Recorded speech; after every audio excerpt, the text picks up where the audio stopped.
찾기입니다. 하나님의 뜻을 어떻게 찾았는지 보는 겁니다. 자, 하란에서 나홀의 성으로 지역명이 바뀐 건데요. 자, 10절 말씀. 이에 종이 그 주인의 낙타 중 10匹을 끌고 떠났는데 곧 그의 주인의 모든 좋은 것을 가지고 떠나 메소보다미아로 가서 나홀의 성에 이르러. 데라가 자녀들을 이끌고 왔어요. 그때 데라의 아들이 몇 명이었죠? 예, 창세기를 계속 들었죠. 몇 명? 몇 명? 3명입니다. 예. 그 중에 여러분 아들 3명 이름 한번 얘기해 보세요. 첫째는 예, 아무나 순서 없이 나홀, 또 아브라함, 그때는 아브람이죠 그 당시는. 그 다음에 주여, 이러니 내가 이거 어떻게 안심을 하겠습니까? 하자로 시작합니다. 예, 하란입니다. 하란. 근데 그 중에 한 사람이 갈대아 우르에서 죽어요. 세 아들 중에 아버지 데라보다 먼저. 그 아들 이름이 뭐죠? 예, 하란입니다. 하란이 죽어요. 그래서 데라가 가족들을 끌고 쭉 따라서 오다가 땅에 정착했는데 그 땅의 이름을 뭐라고 불렀어요? 하란이라고 불렀어요. 지금도 하란이라고 얘기하죠. 하란이라고 불렀어요. 저는 하란에 가봤습니다. 근데 그 하란이 갑자기 뭐로 바뀌었어요? 오늘 말씀 보니까 나홀의 성, 나홀로 바뀌었어요. 보통 여러분 하란이 첫째 아들이고 아브라함이 둘째 아들이고 나홀이 둘째 아들이고 아브라함이 셋째였을 것이다라고 이제 많이 추정을 하는데 저도 그게 맞다고 생각을 해요. 근데 어쨌든 나홀의 성으로 바뀌었어요. 왜 바뀌었느냐라는 거죠. 참 재밌죠. 지역명이 왜 바뀌었을까요? 데라가 죽은 다음이겠죠. 그러니까 데라가 살아 있었으면 계속 뭐로 불렀을까요? 하란. 데라는 늘 자기 아들 하란을 생각하는 거예요. 자기보다 먼저 죽은 아들.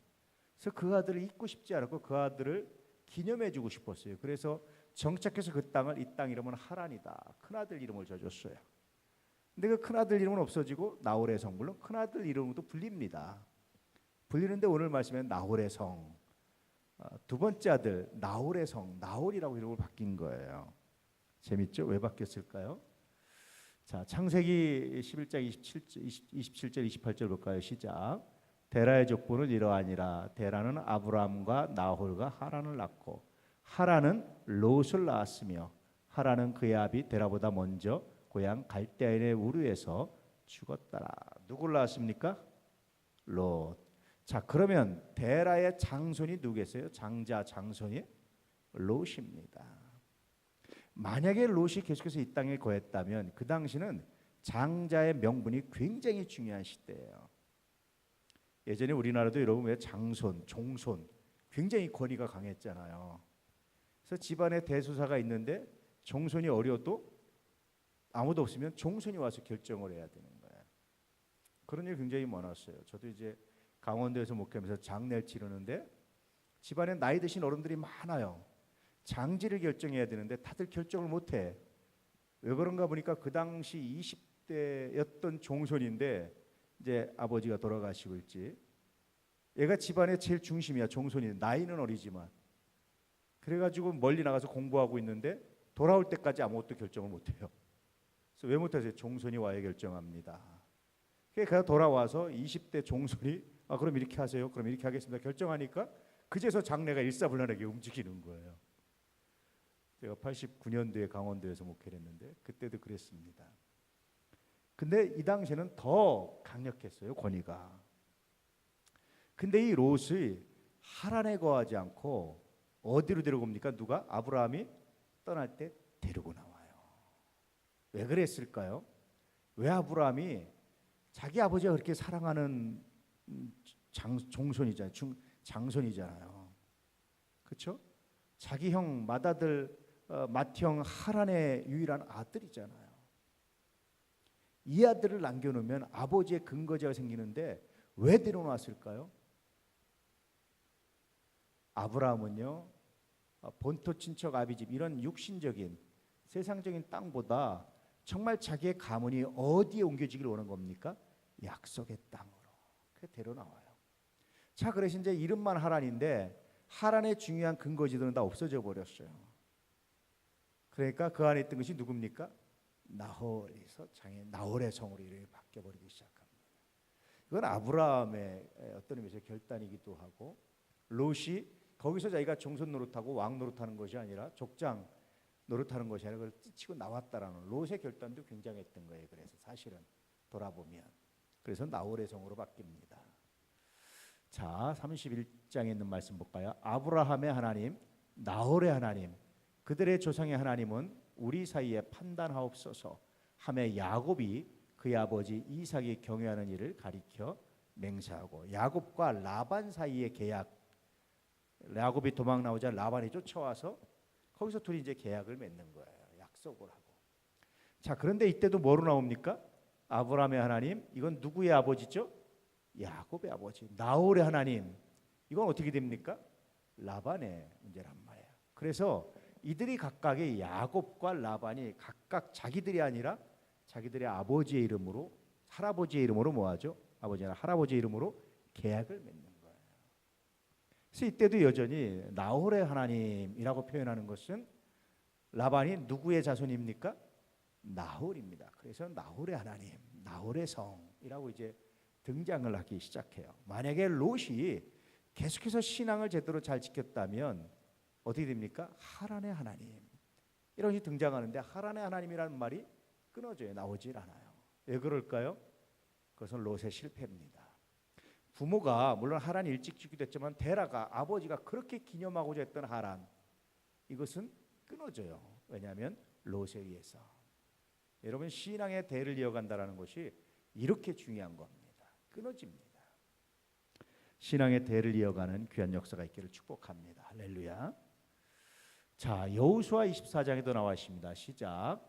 여호수아가 모든 백성에게 이르되 이스라엘의 하나님 여호와께서 이같이 말씀하시기를 옛적에 너희의 조상들 곧 아브라함의 아버지 나홀의 아버지 데라가, 이렇게 나오죠. 왜 아브라함의 아버지 나홀의 아버지로가 하란은 빠졌을까요? 하란은 아까도 말씀드렸지만 이것은 롯의 실패 때문이에요.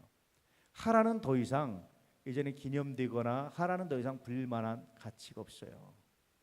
굉장히 재밌죠. 물론 나홀이 하란의 딸과 결혼했기 때문에 딸이 자기 아버지 이름을 부를 수 있는데, 그 당시 권한은 누구한테 있었습니까? 남편에게 있었어요. 지금은 달라요. 지금은 어쨌든 그렇기 때문에 더 이상 이제 하란의 이름은 사라지는 굉장히 슬픈 운명이, 슬픈 이제 현상이 나타나기 시작합니다. 그러니 여러분, 대를 이어서 신앙을 간직하고 신앙을 이어간다라는 것은 굉장히 중요해요. 그것은 자신들이 예수 믿고 구원받는 것뿐만이 아니라 자신들의 부모님을 존귀하게 여기는 정말 중요한 길이라는 것이 이제 여기에도 단편적으로 나타나고 있지요. 그래서 하란에서 나홀의 성으로 바뀐 지명으로, 물론 하란이라는 지명으로도 불리는데 나홀의 성이라는 지명으로 이제 불리게 되는 배경이 여기에 있습니다. 자, 창세기 24장 10절 15절 계속 보는데 11절부터는 이제 타이밍의 하나님이 나옵니다. 11절 시작. 그 낙타를 성박 우물 곁에 꿀렸으니 저녁 때라 여인들이 물을 길러 나올 때였더라. 아브라함의 종 이름이 뭐라고 그랬죠? 아브라함의 종 이름 네자입니다. 아브라함의 종 이름, 주여, 지난주에 또 물어봤었습니다. 하설이 날지? 아브라함의 종 이름. 야, 이럴 때 하설이가 맞춰야 되는데 L자로 시작합니다. L. 리, 예전생, 한 글자만. 에셀, 엘리에셀입니다. 아브라함이 자기 며느리를 맞이하는데, 우리 앞에 성경 구절 읽었죠? 10절에 몇 마리에다가 10마리에다가 진귀한 보물을 싣고 가요. 그러니까 아브라함이 며느리를 맞이하는데 그냥 싼값에 들여오는 게 아니에요. 그 당시 지참금이라는 걸 줬어요. 딸을, 며느리를 맞이하고 딸을 데려오는데 이것을 많이 줄수록 뭡니까? 내가 너를 존귀 여긴다라는 의미였어요. 그래서 그렇게 열 마리다 진귀한 것을 신고 갔다는 얘기는 그만큼 며느리를 맞이하는데 최선을 다했다라는 겁니다. 요즘처럼 뭐 서로 결혼하는데 뭐 무슨 예단값이랍니까? 얼마 주고 얼마 받고 이런 계산이 아니라 최선을 다해서 그걸 받는 거예요. 그렇게 가면서 엘리에셀이 때를 받는데 저녁 때 된다는 얘기 뭐냐면 저녁 때 여인들이 물을 길러 와서 이제 근데 저녁밥을 그 다음을 준비하고 하는 것이 여인들이 했단 말이에요. 이게 물 길는 일이 힘든데 그걸 여인들이 했어요. 그 때를 맞춰서 가는 거예요. 왜냐하면 엘리에셀이 뭘 찾으러 간 겁니까? 며느리감을 찾으러 갔잖아요. 며느리감을 찾으려니까 어디로 간 거죠? 그 젊은 여인들이 많이 나오는 처녀들이 많이 있는 곳에 가는 거예요. 그 때가 바로 저녁 때. 그 때를 맞춰 가는 겁니다. 전도서 3장 1절에 이렇게 기록되어 있죠. 시작. 범사에 기한이 있고 천하만사가 다 때가 있나니 모든 것이 때가 있고 기한이 있다라는 거예요. 그래서 우리가 막 어떤 일을 이루고 싶은데 그때 이루어지지 않아요. 언제 이루어집니까? 하나님의 때에 이루어져요. 하나님의 때에. 하나님의 때는요, 우리가 생각하는 때와 달라요. 하나님의 때가 우리가 생각하는 때가 다른 이유가 뭘까요? 다른 이유가 뭘까요? 그건 물론 하나님이 가장 좋은 때를 우리가 예비하셨기 때문이에요. 그 하나님의 가장 좋은 때, 우리는 이 때가 좋은데 하나님은 더 좋은 때가 있어요. 탕자에 비해서 둘째 아들은 자기는 지금 당장 재산을 가져도 살 수 있다고 생각해서 그때라고 생각했어요. 근데 사실은 그때는 뭐죠? 실패 때죠. 만약에 하나님의 때가 순종했다면 그때가 아니라 좀 더 지난 다음에 어떤 때는 또 독립을 해야 되는데 못할 경우도 있어요. 그 때를 잃어버리는 경우도 굉장히 많아요. 세월을 아끼라라는 말씀의 헬라적 의미는 세월은 다른 말로 뭐냐면 기회입니다. 기회를 놓치지 말아라. 복음 전할 수 있는 기회를, 너 하나님 말씀에 순종할 수 있는 기회를, 하나님 말씀이 내 삶에 이루어지게 하는 그 기회를 놓치지 말아라. 굉장히 놀랐습니다. 지난 토요일 날 사실은 차를 타고 운전하고 어디를 가는데 차가 굉장히 막혀요. 나름대로 일찍 나온다고 나갔는데 막혀요. 약속에 늦을 것 같고, 야 정말 마음이 이거 뭐지? 제가 제일 싫어하는 말이 막혀서 늦었어요. 이 말이 제일 싫거든요. 그건 아무리 해도 핑계지. 물론 사고 때문에 어쩔 수 없는 건 모르지만 내가 또 그 핑계를 대야 되는 그런 현실에 이제 놓였단 말이에요. 그때 하나님이 저한테 생각나게 하셨어요. 어떤 말씀이 생각났겠습니까? 항상 기뻐하라. 하나님 이건 기뻐하기는 좀 그렇지 않습니까? 그때도 항상 기뻐하라. 그래서 그럼 내가 하나님 말씀을 믿고 기뻐합니다. 그렇게 기뻐하면 우리는 보편적으로 뭐 생각하죠? 그 다음부터 길이 뻥 뚫려서 뚫렸더라 이거 생각해야 되잖아요. 계속 막히는 거예요. 이 내비게이션 이 사람 말을 들었는데도 막히는 거예요. 계속 왜 이리 왔을까? 차라리 이 여자 말을 듣지 말걸. 그런데 그때 또 하나님이 항상 기뻐하라. 범사에 감사하라. 하나님 알겠습니다. 그런 이제 믿고 맡기고 그냥 가세요. 할 수 없다. 참 재밌는 거는요. 갔는데 사람들이 나를 늦은 사람으로 취급하는 것이 아니라 환영해서 지금이라도 와줘서 고맙다고. 차가 이렇게 막히는데 지금이라도 와줘서 고맙다고 이렇게 환영을 하는 거예요. 그래서 내가 뭐라고 그랬겠어요? 당신의 말씀이 이루어졌습니다. 감사합니다. 말씀이 이루어지는 현장을 목도하는 거예요. 하나님의 때가 있어요. 그때 그냥 쭉 뚫려서 내가 갔으면 늦은 사람들 보고 좀 일찍 오지 그럴 생각할 수 있는데 오히려 나보다 더 늦은 사람들한테 내가 어떤 마음이 들죠? 고마운 마음이 들더라고요. 그 사람들 때문에 어떻게 합니까? 내 늦은 것이 오히려 다른 사람들에게 그래도 저 사람이 일찍 왔네. 이렇게 막히는데 일찍 출발했네. 이런 걸 되니까 나보다 늦은 사람들이 고맙더라고. 오히려 내가 일찍 갔으면 좀 일찍 오지 늦을 거 뻔히 알 텐데 뭐 이렇게 생각이 들 수도 있잖아요. 참 보면 하나님이 부족한 나를 깨우시고 다듬어 가신 또 하나의 선물이었다라는 생각을 하게 됐어요. 타이밍이 하나님이십니다. 하나님은 하나님의 때에 이루세요. 예수님을 그 당시 2000년 전에 딱 이 땅에 보내신 것도 기가 막힌 타이밍입니다. 그 당시 헬라 문화가 그 당시 세계를 지배하면서 헬라어로 통일되어 있으면서 복음이 급속도로 퍼져나가는데 굉장히 유용한 역할을 했어요. 사실은 알렉산더 대왕이 그 당시 정복을 하고 헬라 문화로 통일시키고 헬라어로 통일된 것이 이스라엘 민족에게는 굉장히 불행이죠. 너무 강력한 왕이 나타나서. 그런데 복음은요, 그것 때문에 급속히 퍼져나갔어요. 하나님의 때, 타이밍입니다. 하나님의 때입니다. 기가 막히게 그 때를 맞춰서 그 타이밍을 맞춰서 하나님이 기가 막히게 그렇게 이루어갔어요. 할렐루야. 여러분도 마찬가지예요. 나는 앞서가고 싶은데 하나님이 안 그래요. 나는 뒤처지고 싶은데 하나님이 재촉할 때가 있어요. 왜 하나님의 때와 우리의 때와 다르냐면 믿음 때문이에요.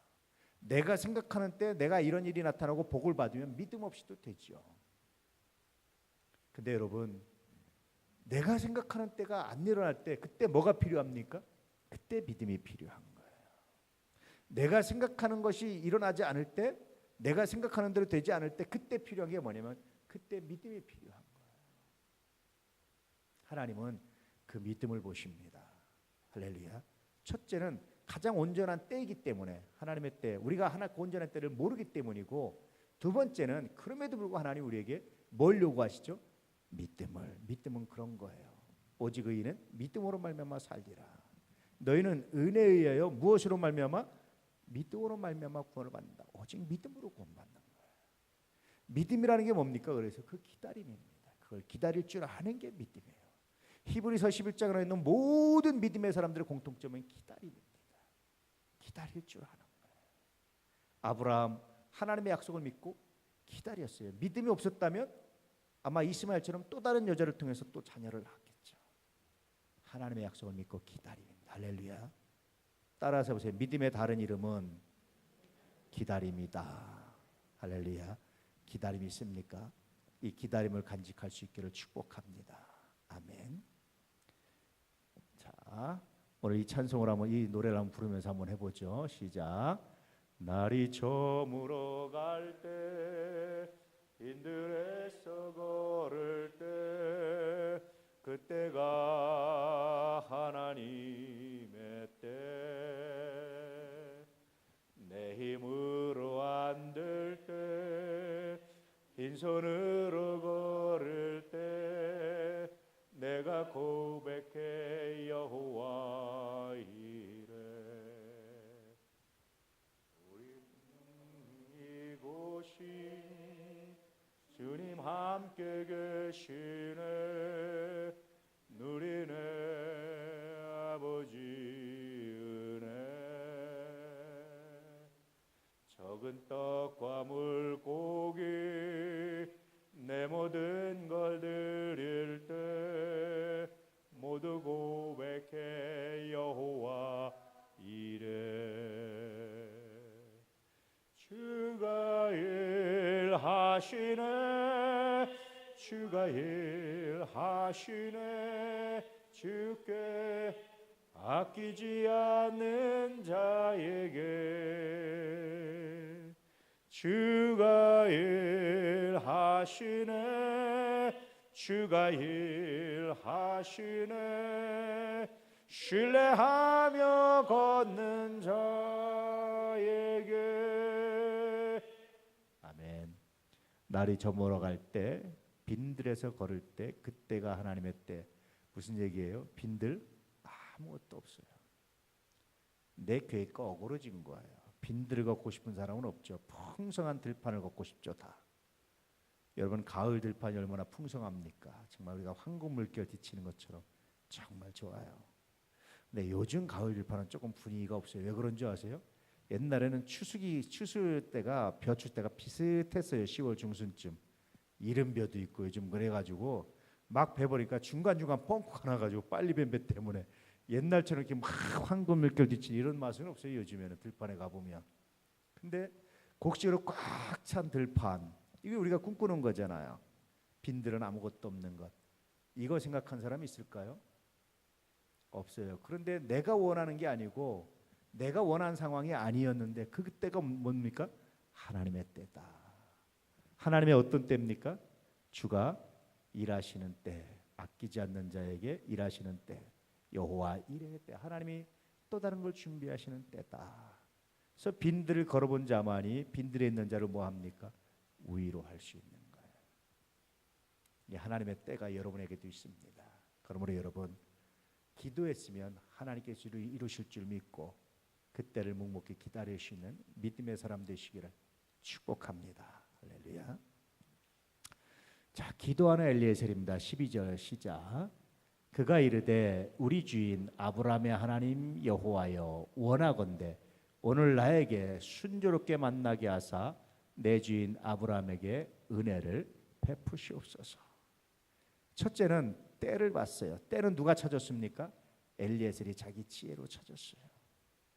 사실은 좀 더 정확히 말하면 하나님께서 엘리에셀에게 그때 거기를 도착할 수 있도록 역사하심의 뒤에 배경은 그렇습니다. 하나님의 관점으로 본다면, 하나님의 시선으로 본다면 그래요.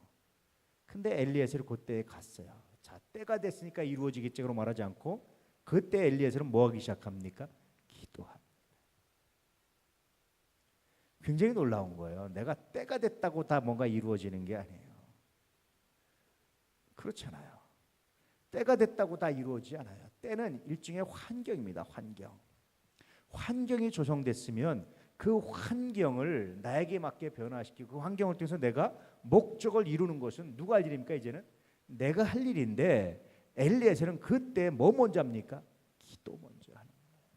뭐라 기도하죠? 여호와여, 원하건대 오늘 나에게 순조롭게 만나게 해주십시오. 순탄하게. 하나님 순조롭게 만나게 해주십시오. 정말 순조롭게 만났어요.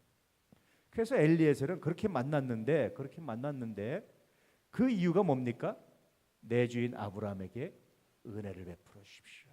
하나님, 내 주인 아브라함이 하나님 말씀에 순종해서 그 말씀을 믿고 얼마나 오랫동안 기다렸는지, 어떤 일을 겪었는지, 어떤 일을 행했는지, 어떻게 믿음의 길을 걸어갔는지, 심지어 이 말씀 중에 그에게 다 포함되어 있는 내 주인이 자기 아들까지 하나님께 드리려고 했던 이 놀라운 결단.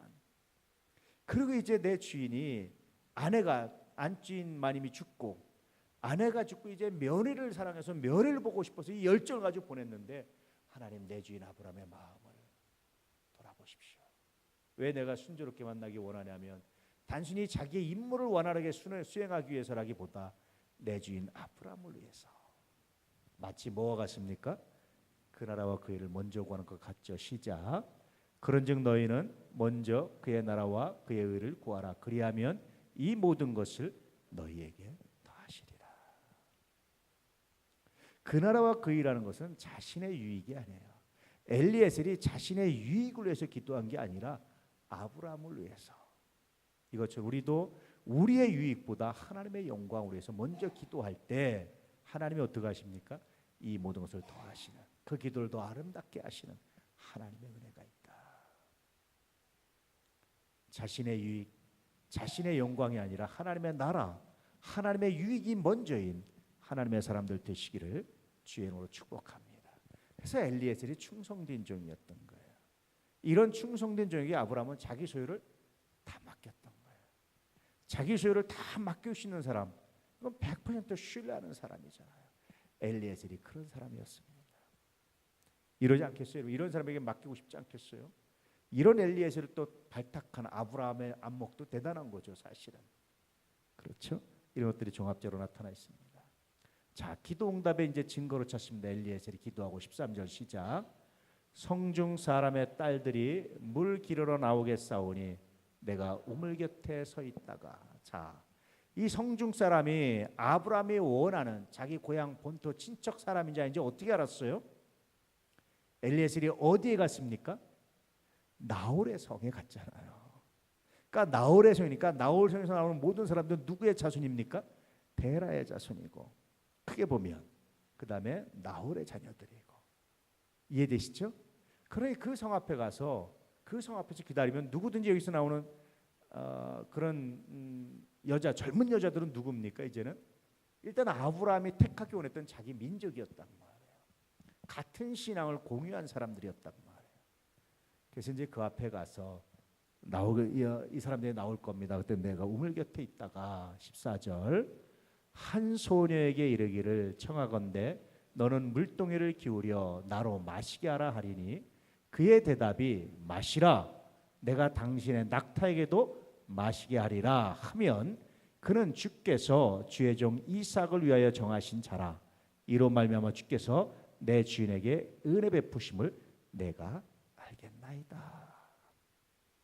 하나님께 그렇게 기도해요. 한 소녀에게 그 여러 소녀가 나오는데 엘리에셀이 누굴 봤을까요? 가장 이쁜 여인을 봤을까요? 아니면 이렇게 사랑스러워 보이는 여인을 봤을까요? 정숙하고 단정한 여인을 봤을까요? 지혜롭게 생긴 여인을 봤을까요? 누굴 봤을까요? 어쨌든 엘리에셀이 보기에 자기가 보기에 가장 아브라함의 며느리가 합당한 여자를 찾았겠죠. 그 중에 여러 여자가 나오는데 그 중에 한 소녀에게 갔어요. 가서 나로 마시게 하라. 나 물 한 그릇만 주세요. 라고 말하는데 선뜻 내줄 뿐만 아니라 그런 뜻이죠. 우리나라에도 비슷한 얘기가 하나 있죠. 물 달라고 하니까 거기다가 뭘 넣어주죠? 버드나이프를 넣어주니까 물을 급하게 먹고 물에 체하면 약도 없다는 거잖아요. 옛날 사람들이. 급체해서 죽을 수도 있는 거거든요. 그러니까 급한 물일수록 천천히 마시라고 버드나이프 하나 띄워주니까 그 여자가 정말 지혜로운 여인이었다. 뭐 이런 얘기 나오잖아요. 근데 엘리에셀은 그렇게 기도하지 않고 자신에게 물을 어떻게 줄 거냐라는 것이 아니라 내가 당신의 낙타에게도 마시게 하리라. 이 말은 어떤 거예요? 엘리에셀이 굉장히 재밌는 지금 하나님께 증거를 요구하는 거예요. 자, 자기는 나그네잖아요. 나그네가 물 달라고 할 때 모르는 나그네가 물 달라고 하는데 선뜻 물을 내주는 것은 사람에게 따뜻한 사람입니다. 하나님, 나로 하여금 따뜻한 사람을 만나게 해주세요 라는 기도예요. 사람에게 따뜻해요. 낙타에게도 물을 줄 줄 아는 여자는 어떤 여자예요? 그 당시 집안 살림을 관리할 줄 아는 여자예요. 목 취급을 했잖아요. 그러니까 낙타, 양 이건 다 뭐에 관계된 거죠? 재산 관리는. 그러니까 사람만 소중하게 하는 것이 저 낙타도 얼마나 소중한데 라고 생각하는 여인. 뭐 또 한 마리 죽으면 또 있고 뭐 10마리나 되는데 뭐 대충 대하지 않고 그 사람만 따뜻하고 그 물건도 그 관리에도 탁월하게 할 줄은 아는 여인. 그래서 낙타가 목마른 것도 이해한다는 얘기는 뭐죠? 양들을 목마르고 소가 목마르고 하는 것을 이해할 수 있는 사람. 이건 그 당시 재산이었거든요. 재산 관리를 할 줄 아는 여인. 이런 여인 하나님 만나게 해주십시오. 이런 얘기하는 거예요. 그러니까 엘리에셀이 찾은 아브라함의 며느리의 조건은 몇 가지예요? 2가지입니다. 근데 아브라함은 여기다 뭘 대한 거예요? 신앙을 대한 거예요. 그래서 전체적으로 보면 아브라함과 엘리에셀이 찾은 며느리의 조건은 3가지입니다. 첫째는 신앙, 두 번째는 사람의 따뜻한 사람, 세 번째는 그 많은 재산을 관리할 수 있는, 물론 남자들이 하지만 안주인 여자들이 할 것도 있잖아요. 살림하면서 살림을 관리할 줄 아는, 살림을 잘하는 사람. 이런 여인을 찾은 거예요. 그래서 여러분들 말씀드린 잠언서의 현숙한 여인 리브가를 보는 이유가 바로 이런 이유입니다. 엘리에셀이 참 지혜롭죠. 근데 하나님, 사람 따뜻하고요, 재산 관리 잘하고요, 그렇게 기도하지 않고 어떻게 기도했어요? 실제적인 행동으로 보는 거예요. 사람이 모르는 나그네에게 물 한 그릇을 선뜻 따지지 않고 줄 수 있는 사람. 근데 이런 사람은 많았어요. 왜냐하면 나그네 대접하는 것이 이 당시에 중동에 굉장히 중요한 문화였기 때문에. 그런데 낙타에게까지 물을 떠서 마실 것을 주는 사람, 이것은 누가 할 일이죠? 낙타 주인이 떠다 줄 일인데, 남의 당신은 피곤하니까 쉬시고 내가 할 줄 아는 사람은 낙타의 소중함, 재산의 소중함, 살림의 소중함을 아는 사람이었다라는 의미입니다. 3가지 조건이었습니다. 여러분은 몇 가지 조건을 갖고 있습니까? 그렇죠? 몇 가지 조건을 가지고 있어요. 3가지 조건을 가졌는데 그 이유가 뭐냐면, 그렇게 해서 주께서 또 나와요. 내 주인에게 은혜 베푸심을 내가 알겠나이다. 또 내 주인을 위하여. 이런 얘기예요. 나를 위해서가 아니라 하나님, 내 주인 아브라함을 위하여, 당신의 종을 위하여. 정말 철저한 사람이죠. 이게 바로 충성입니다. 자, 사사기에 보니까요, 기도의 증거를 기도원이 이렇게 찾죠. 어떻게 찾습니까? 하나님 부르셨어요. 내 손으로 이스라엘을 구원하시는 보소서, 내가 양털 문치를 타작마당에 두겠습니다. 이슬이 양털에만 묻고 주변 땅이 마르면 주께서 말씀하심을 내가 믿겠습니다. 근데 하나님이 그렇게 하셨어요, 안 하셨어요? 그 다음날 일어나 보니까 어떻게 했습니까? 이슬만 젖어 있고 땅은 메말랐단 말이야. 야, 그런데 기도원이 여기서 한 번 더 하죠. 그렇죠? 자, 그대로 됐습니다. 그러자 이튿날 기도원이 일찍 일어나서 양털을 가져다가 이슬을 짜니 물이 그릇에 가득하더라. 기도원이 또 하나님께 여쭙니다. 주여, 내게 노하지 마옵소서. 이번 한 번만 내가 더 말하겠습니다. 그래서 어떻게 하죠? 내게 이번만 양털로 시험하게 하소서. 원하건대 양털만 마르고 주변 땅은 다 이슬이 있게 하옵소서. 왜 그랬겠어요? 누군가 이슬이 안 왔는데 밤에 와서 몰래 양털만 물에 잔뜩 던지고 놓고 갈 수 있잖아요. 하나님, 이거 가지고는 내가 다 완벽하지 않습니다. 조작 가능성이 있습니다. 그런 뜻입니다. 자, 이번에는 양털만 마르고 다 젖게 해주세요. 근데 그 다음날 일어나니까 또 그렇게 됐죠. 그러자 기도원이 여기서 하나님을 100% 믿고 어떻게 합니까? 300명 가지고요 12만 명에서 15만 명을 대적해 이기는 거예요. 굉장히 놀랍지 않습니까? 여러분, 기도하고 나면요 하나님께 증거를 찾을 수 있기를 바랍니다. 할렐루야. 그냥 기도하지 마세요. 하나님, 정말 이것이 하나님의 뜻이라면 이런 일이 이루어지길 원합니다. 그러나 이렇게 되지 않으면 내가 하지 않겠습니다. 확신이 없을 때 하는 거예요. 그렇게 이렇게 해서 하나님의 뜻을 확신하고 하나님의 음성 듣는 법을 이제 알았으면, 확신했으면 그 다음부터 이렇게 할 필요는 없어요. 근데 하나님의 뜻을 구별하고 하나님의 음성 듣는 법을 확실히 알고 싶으시면 굉장히 좋은 성서적인 방법입니다. 엘리에셀도 그랬고 누구도 그랬습니까?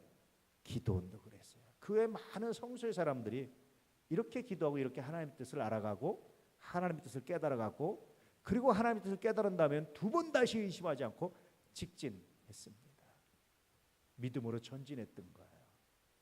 어설프게 하나님의 뜻을, 하나님의 음성을 대충 듣지 마시고 정확하게 증거를 가지고 정말 이렇게 할 때 하나님의 뜻이다라는 확신을 가지고 나갈 수 있기를 주의 이름으로 축복합니다. 할렐루야. 엘리에셀도 그랬고 기도원도 그랬었습니다. 자, 이제 그래서 드디어 이제 리브가가 등장을 합니다. 자, 15절. 말을 마치기도 전에 리브가가 물동이를 어깨에 메고 나오니 그는 아브라함의 동생 나홀의 아내 밀가의 아들 부두엘의 소생이라.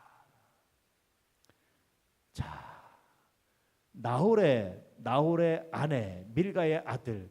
그러면 리브가가 나홀은 어떤 관계예요? 예? 나홀은 리브가는 나홀이 자기한테 뭐라고 불러야 돼? 리브가가 나홀을 할아버지라 불러야죠. 할아버지라. 아버지는 누구예요? 부두엘. 그럼 아까 라반 얘기했죠. 라반과 리브가 사이는 어떤 관계겠어요? 예, 오빠 동생 관계입니다. 그래서 야곱의 삼촌이었던 거죠. 이래서 이제 드디어 리브가 등장을 해요. 하나님께서 엘리에셀이 그런 기도를 하기도 말을 마치기도 전에 다 하기도 전에 리브가가 딱 나타나는 거예요. 놀랍죠? 이 충성된 엘리에셀에게 하나님께서 최대한 순조롭게 만나게 하시고 이뤄가신 하나님의 역사가 있습니다. 이걸 통해서 우리가 들어야 되는 메시지들이 있죠. 첫 번째 시작. 아브라함이 롯을 데리고 나온 이유는 땅의 주인보다 약속의 주인공으로 삼기 위해. 할렐루야. 여러분, 이제 땅의 주인이 아니라 약속의 주인이 되는 은혜가 있기를 주의 이름으로 축복합니다. 아멘. 이게 신앙의 여정입니다. 그래서 땅의 이름은 하란에서 나홀의 성으로 바뀌었지만 굉장히 위대한 여정이었는데 롯이 끝까지 믿음을 지켰다면 그 위대한 여정은 아브라함처럼 또 다른 귀한 역사를 만들어낼 수 있었을 겁니다. 이게 참 슬프죠. 저는 롯이 아브라함을 떠나지 말고 아브라함 곁에 계속 남아 있었으면 어땠을까 하는 아쉬움이 참 많이 남습니다. 자, 두 번째 시작. 하나님의 때를 기다려라. 하나님의 때가 있어요. 하나님의 때를 기다릴 줄 아는 것이 뭐라고 그랬죠? 믿음이다. 그래서 믿음의 또 다른 이름은 기다림이다. 기다리고 있나요? 하나님의 때를. 저에게 누군가가 목회가 무엇입니까? 라고 묻는다면 나는 기다림이다 라고 말하고 싶어요. 기다립니다. 기다리는 거예요. 성장할 때까지. 지금은 이 문제를 이해하지 못해서 이렇게 어긋났지만 그러나 성장해서 이 문제가 이해되면 돌아오기를 기다리는 겁니다. 저는 목회가 뭐냐? 나는 기다림이라고 말합니다. 기다립니다. 무엇으로? 믿음으로, 기도하며. 할렐루야. 기다림입니다. 자, 세 번째, 먼저 그의 나라와 그의 의를 구하라. 누구처럼? 엘리에셀처럼. 자신의 유익과 자신의 나라가 아니라 하나님의 나라, 하나님의 유익을 먼저 구할 수 있는 믿음의 사람들 되시기를 축복합니다. 할렐루야. 자, 네 번째, 기도응답의 증거를 찾으라. 여러분, 기도응답의 증거를 찾으세요. 하나님 이게 정말 하나님 뜻이라면 이것으로 하나님의 뜻을 내게 보여주십시오. 그럼 내가 순종하겠나이다. 그런데 매번 기도할 때마다 그러면 어떻게 되겠어요? 그건 정말 슬픈 거죠. 매일같이 증거를 요구하면 어떻게 되겠어요? 당신이 나를 사랑한다면 증거를 보여줘. 이렇게. 그 다음 날도 증거를 보여줘. 그 다음 날도 증거를 보여줘. 그럼 어떻게 되겠어요? 여러분, 증거를 보여주는 건 한 번이 만족한 거예요. 사실은 내가 이제 이렇게 하면 하나님 뜻인 줄 알겠습니다 라는 믿음을 가지고 전진하는 겁니다. 할렐루야. 자, 다섯 번째 시작. 리브가를 등장시키기 위한 하나님의 방법이에요. 리브가라는 여인을 정말 멋들어지게 등장시킵니다. 이렇게 예물을 준비하고 이렇게 하나님이 충성된 종을 보내셨고 이 사람이 이렇게 기도하자 하나님께서 이렇게 응답하셨고, 그래서 리브가와 이삭의 만남은 누가 계획한 겁니까? 하나님의 계획이었더라 하는 걸 말씀하고 있는 거예요. 성서는 하나님이 짝지으신 것을 사람이 나누지 못할지니라. 여러분, 리브가와 이삭의 만남만 이랬을까요? 모든 만남이 다 하나님의 계획입니다. 그렇죠. 저는 종종 만남이라는 노래가 가스펠송처럼 들려요. 우리 만남은 우연이 아니야. 이런 거예요. 하나님의 계획입니다. 여러분을 향한 하나님의 계획이 있고 여러분 만남을 향한 하나님의 계획이 있어요. 이 계획들에 선하게 순종하고 하나님의 역사와 영광을 드러내는 믿음의 역사가 있기를 축복합니다. 할렐루야.